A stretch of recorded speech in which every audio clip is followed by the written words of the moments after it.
Hello, everyone, and welcome to The Spiritual American. My name is Dr. Ann O'Hare, and I'm your host. And today, we'll be talking about facing failure. Interesting topic. Of course, we're going to be going a little beneath the surface. But before we get started, please consider like, sharing, and subscribing. As you know, that helps us to get our content out to more and more people. And of course, please consider sharing with your friends and family as well. So, facing failure. When I was thinking about this topic, the first thought that came to mind, believe it or not, is, well, there's no such thing as failure, and it's just everything is the way it is, and maybe that's not deep enough. So I remembered a situation in the past where we had a neighbor in the neighborhood, and the son had passed away, and I was talking to the mother, and I found myself not knowing what to say. Have you ever had that situation where something happens and maybe it's very heavily emotional and then you don't know what to say to the person? So I remember saying something like, well, it is what it is. And I guess that was my attempt at stability to make it's okay because it just is the way it is. But I knew in that moment that that wasn't really going to help that person. I think there's deeper levels of emotional sensitivity that we can get to in situations. And today, we're going to look at failure as one of those situations where maybe somebody might say, a friend might say, oh, there'll be another opportunity. I remember breaking up with a first boyfriend or whatever, devastated. And somebody says, well, there'll be more boyfriends. Or it's like, it lands as such an insensitive, inappropriate thing to say. But what do you say to that person? Or what do you say to yourself? What do you say to yourself when you're feeling like you failed or you're feeling like there's a major loss? What do I say to myself? So I wrote a couple of things down here about failure, like success and failure, because that's the one we're looking at right now. So I remember growing up and it was always about winning, looking good, doing well. I know that I always tell this story about bowling. Like I went bowling and I couldn't stand going bowling because I was so bad at it. I know I used to look at people go bowling and drink a beer or a soda and have a pizza and bowl, and even if the bowls were in the gutter, and it didn't matter to them because they could have fun. I couldn't understand that.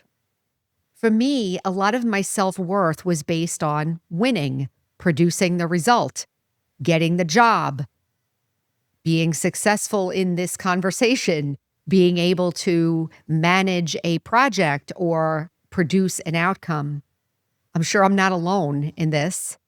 So it's understandable that there would be some emotional investment. If that's what I valued, there would be some emotional investment. So what happens when the things don't work out? I was thinking about how I couldn't break this habit of, why should I do it if I'm not good at it? It doesn't make sense to me. It didn't make sense to me. It seems counterintuitive. And I still feel like that to some degree. Like we shouldn't be doing things that we feel uncomfortable, let's say. However, we're still in life, and there are still things that happen that maybe we're going to quote unquote fail. Although I'm going to make an argument now that there is no such thing as failure. But first, I'm going to say the thing about the attachment that we have. We have this self-worth connection to the outcome. I remember growing up, I'm sure some of you had this too, like if you didn't get an A. I remember in nursing school even, there was a time where I studied. There was one aspect, it was OB and pediatrics, and I was studying really, really hard, and everybody else was coming to me to study with me because I really knew the material, and I got a 73 on the test. It took me 2 weeks to get over that. Or if you're looking at the videos, if you're watching the podcast, you know that I always talk about this situation at work where I put in for this job and I didn't get it. And I was absolutely devastated. For 5 years, I couldn't get over it. 5 years. Has anybody out there held on to something for 5 years or held on to some kind of failure or some kind of disappointment for that long? It's interesting. I think there's 2 aspects that will help us with this situation. Obviously, this rigid attachment to outcomes maybe is not helping me. Because if something goes wrong, then I'm devastated. Obviously, I don't want to be devastated, but I don't want to be inauthentic. This is the other thing. When people say to you, oh, it'll be all right, it's just a job or whatever, and they're not paying attention to your feelings, I don't think that we should discount our feelings. I think we should deal with our feelings and maybe learn from it. Maybe I was too attached. Maybe this is not the right thing for me. Maybe there's a bright side to this. Maybe I didn't need to have that job. Actually, I find out now, I can look back now and I'm actually grateful, humbly grateful because I was complaining the whole time. But there were several times that I wanted different jobs and different positions and different things, and I didn't get any of them.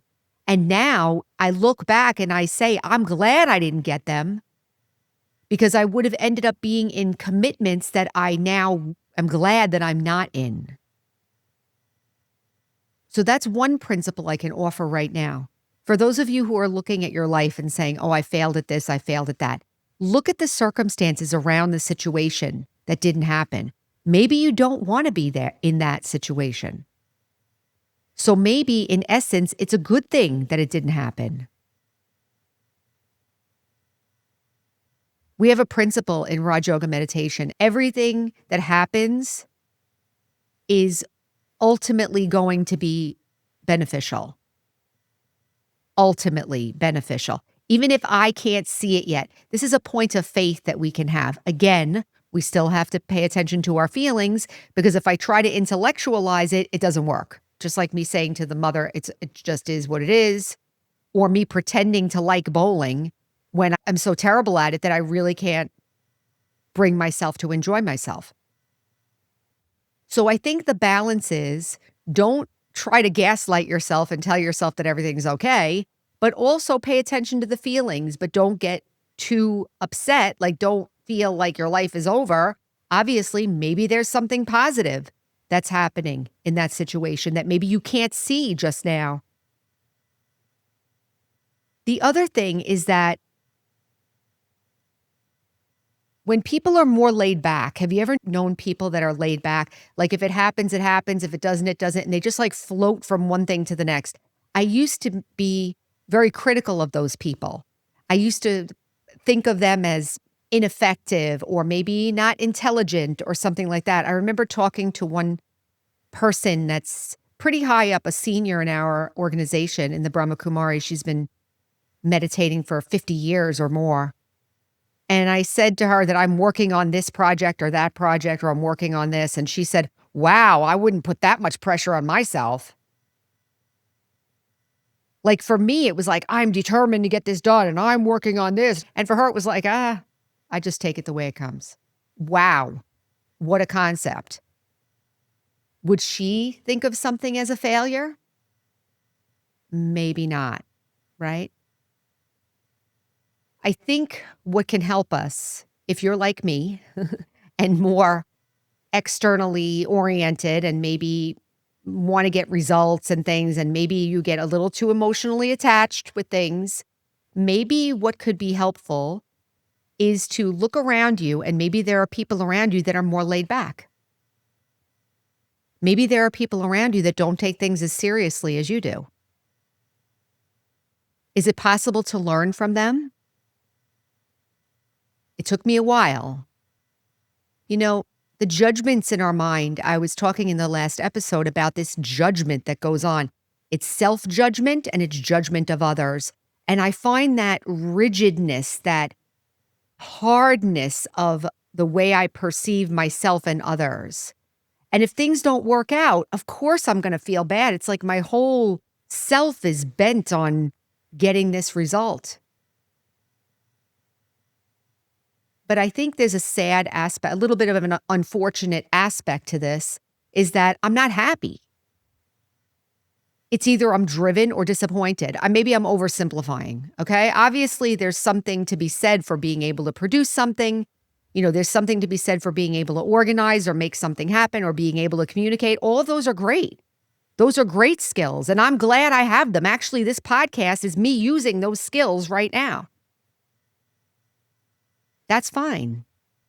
But am I open enough? Am I free enough? Am I relaxed enough that if something doesn't go right, I don't feel upset or I don't feel devastated? Would I be able to just say, it's all right, let me move on? Or let me leave it alone for a few minutes and come back to it? Or, okay, resign myself. Well, I guess I'm going to have to deal with it and it's okay. I'm getting a lot better at this. So to wrap up this idea, I would like to now say, after this discussion, that there is no such thing as failure. Something happens and I make up an idea about it. The person who's rigid and determined and focused like me would look at it like a failure and maybe feel bad about it and maybe feel guilty or feel depressed or so forth. The person who's laid back about things would say, oh, okay, maybe it wasn't meant to be. How about that? Can I try on some of these little slogans like maybe it wasn't meant to be? Maybe I'm better off without it. Maybe something better will come along. One last thing. We have a person at work who just retired. Yesterday was her last day. And she retired, but she doesn't have another job yet. She retired from federal service, but she's still going to get another job because she needs to work from home. So she's got a bunch of applications out there.